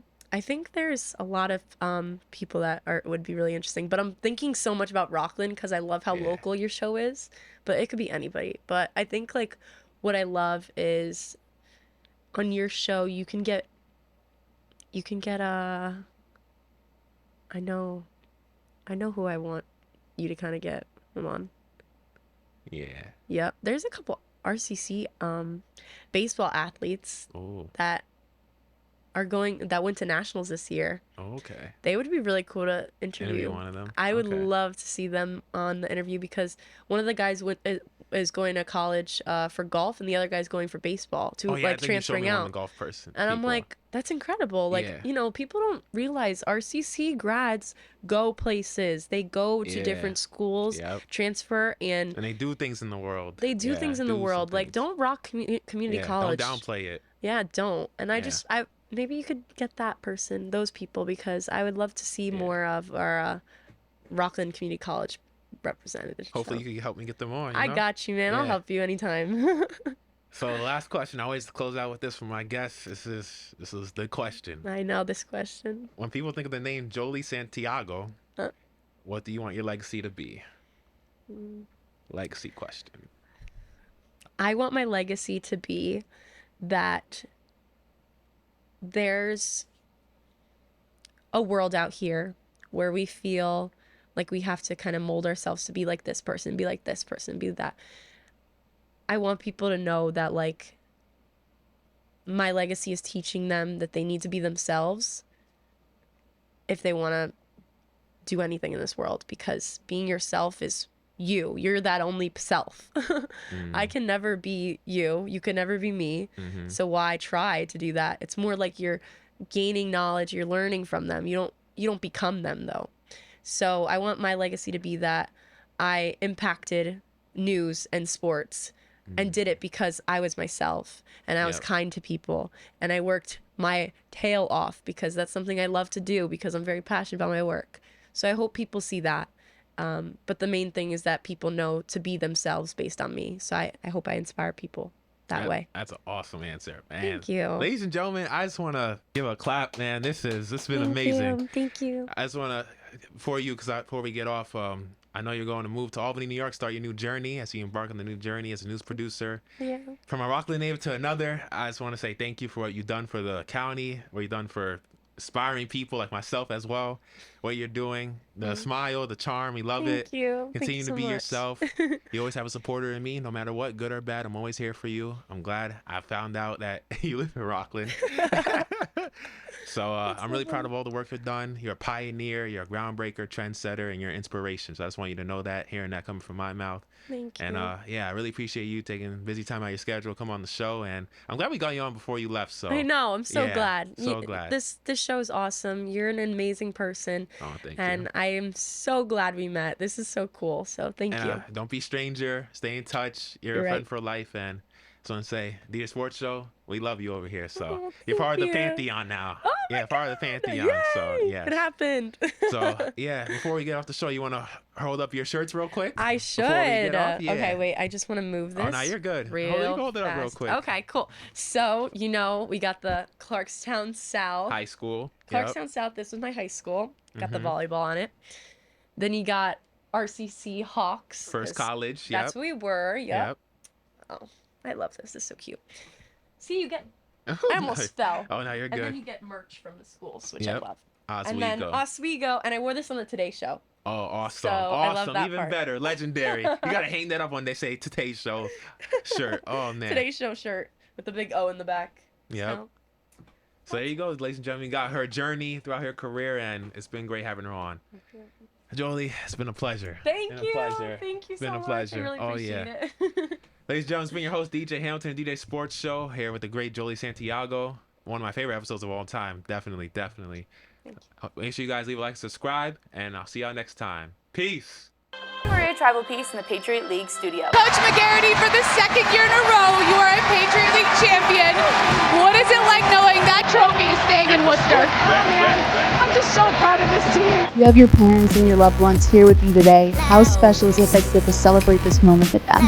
Yeah, celebrate a long year. Despite trailing Team Marino, Brooke Reed felt really good about the way that her team played in that first half. She said, "We're beating them in ground balls and draw controls." How about a kiss? Can I have them? Pitching was a big question mark coming in to this season. We looked pretty good in games 1 and 2 against a very good Houston Astros team. And I have to ask you about the jacket because it is amazing. So yeah, show it off a little bit. You got everything on the back is shiny. You've been a Patriot League champion before, but you had to battle through so much to get back to this point. How much more special does that make this championship? To me personally, it's pretty cool. And I didn't just do it for myself, do it for those guys back there. So They said that they did it for you as well. Congratulations. You better go celebrate with them right thank you so much. Thank you guys. Let's go vote. As I interviewed some great legends through the years. Without further ado, ladies and gentlemen, this is my first guest outside the Tremendous 24, my guy, Jolie Santiago. How you doing, Jolie? I'm doing How are you? good. And it's great to have you here. I know we recently connected in May, and I asked you, hey, do you want to be an interview? We like have great accomplishments, and you only just ended your sophomore year of college. And I know you were like,